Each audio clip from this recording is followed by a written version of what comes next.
The main boss was decapitated, and they were playing basketball with his head. Mexico has just opened a prison so extreme, it feels ripped straight from a horror film. From beheadings to being forced to relieve yourself without a scrap of toilet paper just inches from where you sleep. This is psychological warfare in its purest form. And today, I'm taking you inside with some of the most disturbing truths you'll ever hear. Let's begin. This is Mexico's most ruthless prison, a place where hope isn't simply lost, it's executed. They call it the end of the road, but even that sounds far too gentle. Just miles from the U.S. border stands a fortress so merciless, so soul-crushing, that even the most feared cartel assassins... Total anarchy. The more corrupt, the better for me. Behind bars is a struggle just to survive. And only the strongest will survive. Men who've hacked enemies apart with chainsaws have begged not to be sent here. Inside these walls, time doesn't heal, it deletes you. This is no place for rehabilitation. It's an engine of destruction. Every sound, every stench, every ice-cold glare from the guards is carefully crafted to dismantle you, piece by piece. Welcome to La Mesa. More than a prison, it's a slow-motion execution written into stone. And now, Mexico has taken things to an even darker level. A brand new ultra-isolation wing has been built, reserved exclusively for the most feared cartel bosses. Men who once commanded entire cities now spend their lives sealed in rooms no bigger than a walk-in closet. No visits, no calls, no sunlight, no escape. But here's a disturbing twist. La Mesa wasn't always this way. It was once called El Pito, the little town, because inmates ran it like their own private city. Inside the walls, there were shops, food stalls, even brothels. The cartels weren't just surviving. They were flourishing, recruiting soldiers, ordering hits, and closing business deals from their cells. That all changed in 2014 when director Cesar Daniel Ramirez Aquino took command. Under his rule, La Mesa became something far colder, a human warehouse. Stack them, seal them, strip away their identity long before their sentence ends. But why tighten the screws now? The reason might not be justice. It could be revenge, or worse, the pursuit of total control. To see how it came to this, we have to go back to the start. Tijuana, border city, sin capital, and one of the most violent hotspots in the Western Hemisphere. Drug routes, human trafficking, and cartel turf wars have turned this party destination into a live grenade. And when the chaos overflows, the explosion lands here, inside La Mesa. Just steps from the U.S. border, Tijuana runs on a deadly trade. Guns flowing south, drugs pouring north. This constant war is the lifeblood of La Mesa's most restrictive area, Section 6. The men here aren't just violent, they're the masterminds. Men like Francisco, once known for torturing rivals for sport, now rot in airless cells without soap, without toilet paper, without even enough water to wash. Commander Flores stalks the unit. The ones that are in charge are the inmates and the cartel that runs the prison system. For every prison that there is a cartel behind it. Watching for sparks of rebellion. The air in Section 6 feels like it's choking you, the walls covered in a creeping mold that spreads like an infection. Some inmates haven't seen sunlight in months. This isn't rehabilitation, it's the calculated demolition of a human mind. And still, according to former cartel assassins, the guards aren't truly in control. The cartels still call the shots. And when they issue an order, you obey or you disappear. Let that sink in. This isn't just a war on crime. This is a war being fought inside. I ended up getting in maximum security, and the riot popped off right 2 weeks when I was in there. There was 14 people killed. The main boss was decapitated, and they were playing basketball with his head. The walls. And the battle plan? Pure psychological torture. Rival cartel members are deliberately housed within breathing distance of each other, close enough to provoke rage, but far enough to stop it from exploding immediately. The result is a slow-burn standoff, a mental pressure cooker that lasts for years.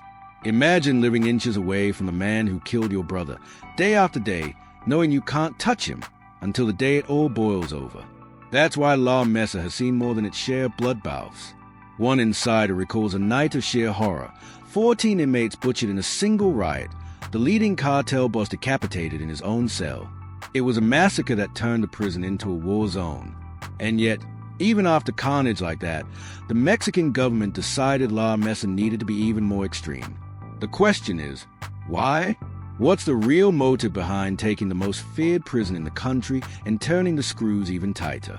Some say the crackdown is happening because cartel influence has spilled far beyond the streets. They've infiltrated police forces, bribed politicians, even bent judges to their will. So the government's counterattack is to strip them of every ounce of power once they are locked up. But here's where the plan twists into cruelty. Men who aren't even cartel are thrown into the same hell. Take Taylor Elliott Howard.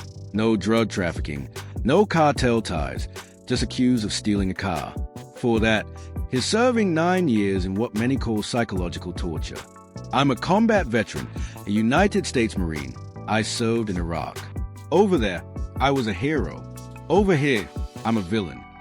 In isolation, cut off from English speakers, with no interpreters, no calls home, and no visits, Taylor says they've locked you up and thrown away the key. He's not speaking in metaphors. 9 inmates on his tier alone have died from untreated illnesses. That's not rumor, that's survival roulette. So is Mexico reforming its justice system, or just hiding its failures behind thicker concrete? Later, we'll show you the shocking transformation of La Mesa from a cartel-run little town with clubs and restaurants to the silent fortress it is today. Back in 2002, La Mesa's so-called reform wasn't just policy, it was a declaration of war. The government bulldozed the inmate-run shops, shut down the nightclubs, and swore the state, not the cartels, would now hold the power. But power doesn't disappear. It mutates. And inside La Mesa's new design, it adapted to survive. Surveillance was tightened, yard time slashed, every step tracked to the second. Commander Mario Antonio Mesa Flores starts his day raiding cells for drugs, weapons, or even fans turned into makeshift heating coils. We mainly look for weapons, drugs, and tobacco, he says. But the violence? It didn't vanish. It went underground. Francisco, a former high roller, puts it plainly. I used to have an amazing life, money, family, women. Here, you fight for water. You fight for air. Inmates get access to toilets and shower for only a few hours a day. The rest is concrete and silence. Dolores Sanchez, locked up since 1999, remembers when she could walk freely, run her own business, even hire staff. Now, as a prison nurse in Block 7, she delivers meds in a place where the drugs, alcohol, and open corruption are gone. But so is every shred of freedom. What sounds like progress comes at a cost, a slow grind of mental decay, untreated illness, and the suffocating reality that survival here isn't about serving your sentence, it's about not being erased before it ends. And then there's the institutionalized hopelessness. Inmates rarely see the outside. When they do, it's a carefully choreographed drill, one cell at a time, always staggered, never together. Rival gang members are kept on separate schedules so their paths never cross. This isn't just about order, it's manufactured paranoia. The guards control every movement like an elaborate ballet of power. One group won't be released until the previous is already locked in the stairwell. It may cut down on riots, but it comes at a devastating cost. 2 hours of sunlight a week is considered a privilege. Most prisoners spend 23 to 24 hours a day inside a concrete box for years. The isolation is by design. La Mesa's setup ensures you'll interact with only a handful of humans your entire sentence. Enter at 22, leave at 35, and the only voices you've heard belong to guards with batons, or cellmates who might kill you in the shower. The mental damage runs so deep that some inmates beg to be transferred, not freed, just sent somewhere less soul-crushing. Like Abraham Chavez Orozco, arrested at 22 for drug trafficking. 3 years into a 5U term, he's endured life without privacy, hygiene, or medical care. The food is filthy. It's boiling hot. I've had untreated infection for months, he says. His mother has pleaded for his transfer, but in La Mesa, even hope is locked away. Because this prison isn't just for cartel hitmen, it's for the poor, for foreigners, for the unlucky.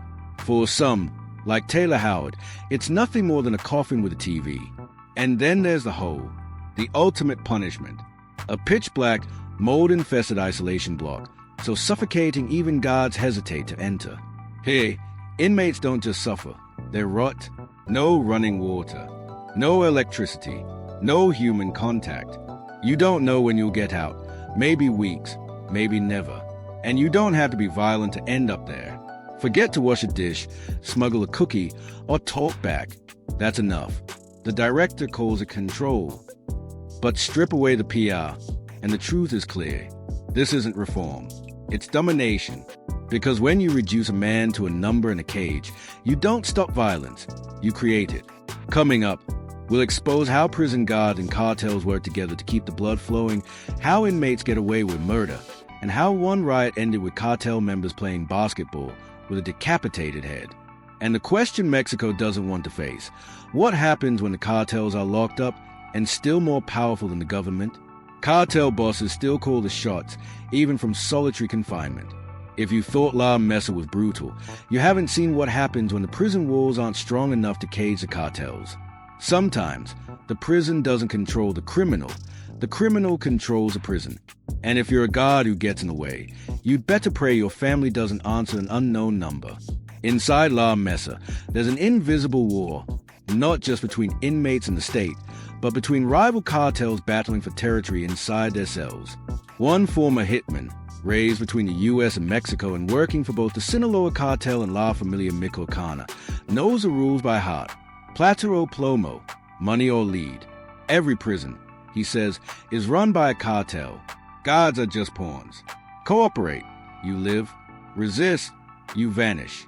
He's seen the reality. U.S. prisons are five-star hotels compared to La Mesa. Here, alliances are forged out of fear, and rivalries ignite into massacres. He described one riot where 14 inmates were slaughtered, the main boss decapitated, and his head used as a basketball, while guards stood outside and did nothing. Why? The cartels told them not to enter. That's why director Quito's redesigned La Mesa is so strict. In Section 6, rival gangs are never allowed to see each other. Yard time is 2 hours a week, and any violation lands you in solitary. But solitary here isn't safety, it's a coffin with mold. You sweat, you suffocate, and you wait. Water drips from rusted pipes. Food is barely enough to survive.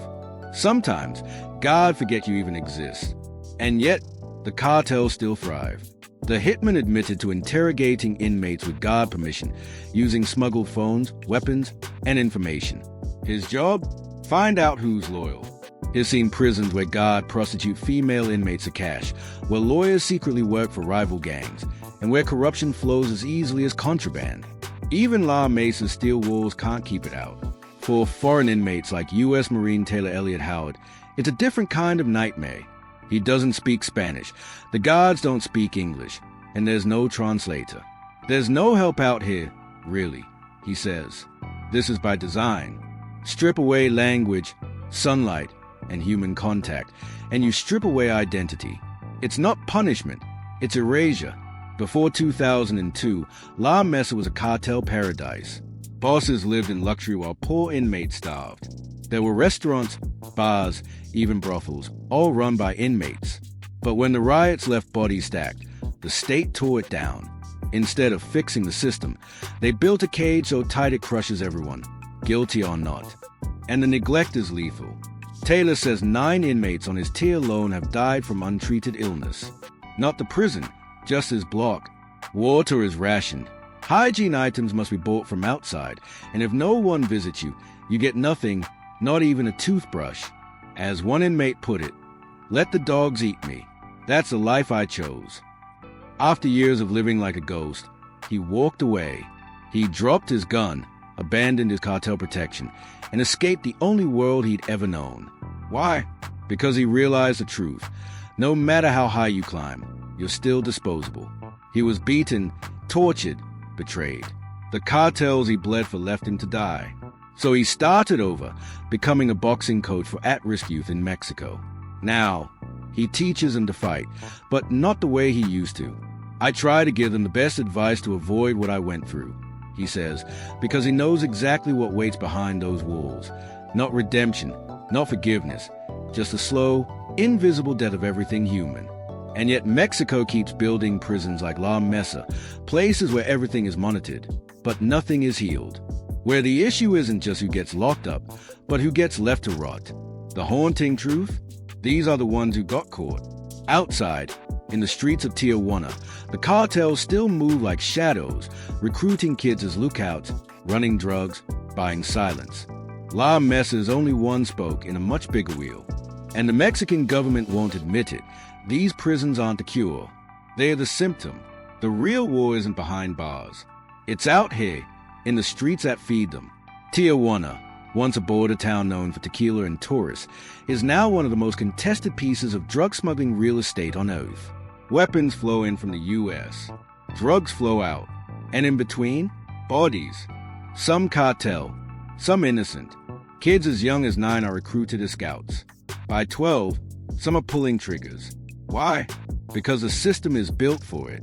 Education isn't just underfunded, it's outgunned. One former hitman remembers a day 15 people were abducted. Men and women.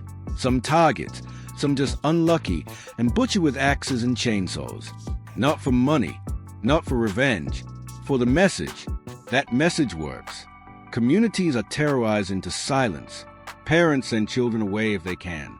Police chiefs resign. Politicians take bribes or vanish. And when the killers are finally caught, they are sent to La Mesa, not for reform, but to continue their work from inside. They manage hits, control drug routes, even give orders to guards. Not because the system failed, but because it bent. For every prison, there's a cartel behind it, a former inmate says. Outside, fear replaces law. Inside, isolation replaces hope. And in between, Mexico's war on drugs turns into a war on its own people. Take Dolores, who spent more than 20 years behind bars. Once a queen in the inmate-run village of Old La Mesa, she lived through the riots, the blood, and the state's crackdown.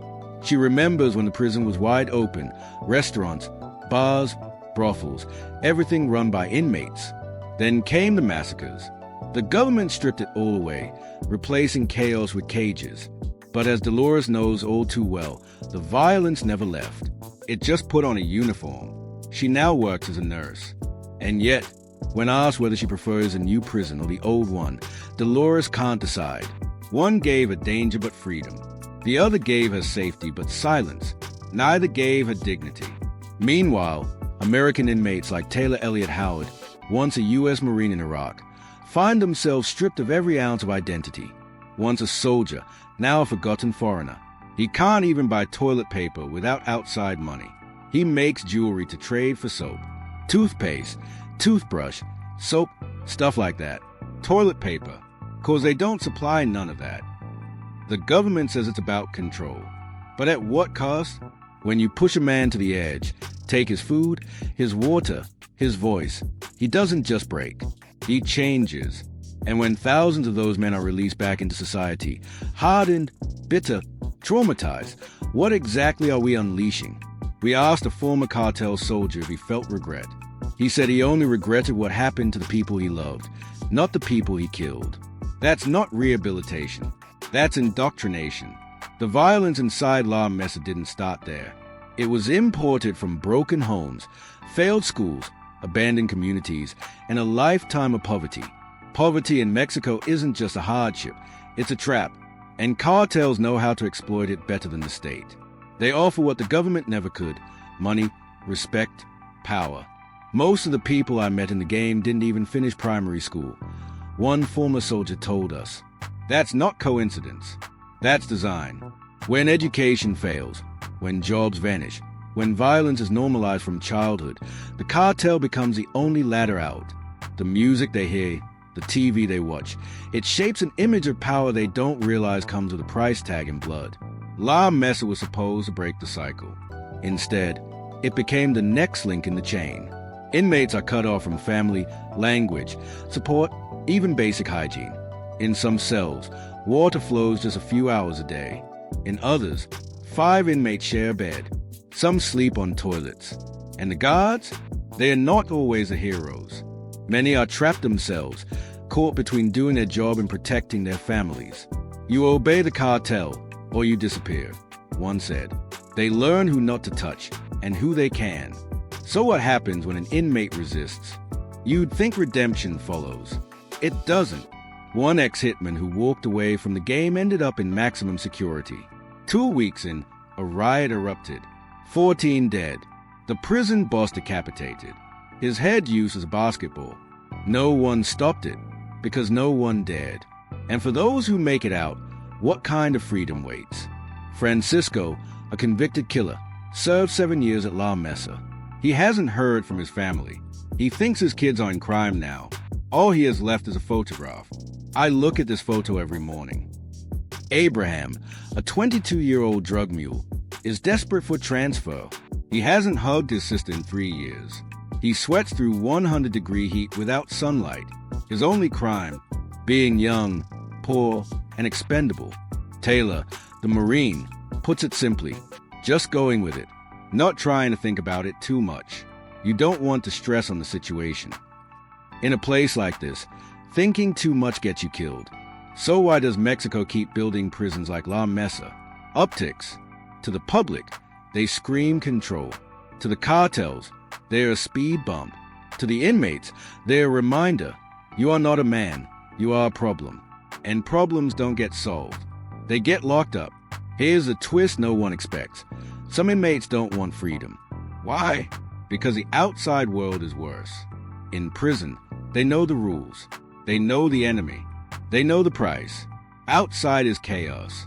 Dolores, now 34 years into her sentence, says her biggest fear is re-entering a world she no longer understands. New technology, new people, no guarantees. Others, like the former gunman, speak of PTSD, insomnia, and emotional numbness. They told me I'm very cold. It's something you can't just let go. We've shown you a prison so extreme that sunlight is a privilege.